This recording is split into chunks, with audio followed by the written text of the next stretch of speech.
Neuro rehab বিষয় আরেকটা প্রচলিত ধারণা আছে যে নিউরো রিহ্যাব কি শুধু স্ট্রোকের ক্ষেত্রেই করা হয় এবং এটা কি শুধু ইয়াং পেশেন্ট বা কম বয়সী পেশেন্টদের জন্যই কাজে লাগে।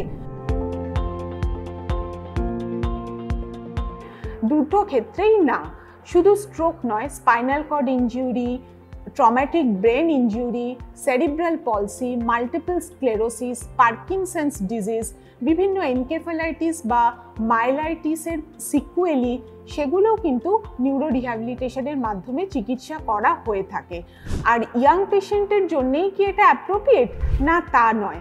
যদিও এজ একটা লিমিটিং ফ্যাক্টর, কিন্তু এরকম বহু সিনিয়র পেশেন্ট আছেন যারা প্রপার টাইমে নিউরো রিহ্যাব করিয়ে এবং কনসিস্টেন্টলি সেটা মেনটেন করে গিয়ে নিজেদের স্ট্রেংথ, ব্যালেন্স, কোঅর্ডিনেশন বা কগনিশনে যথেষ্ট উন্নতি করেছেন। সুতরাং এটা সবার জন্যই অ্যাপ্রোপ্রিয়েট এবং সবার জন্যই করা যেতে পারে যদি প্রপার টাইমে এবং প্রপার প্রোটোকল মেনটেন করে করা হয়।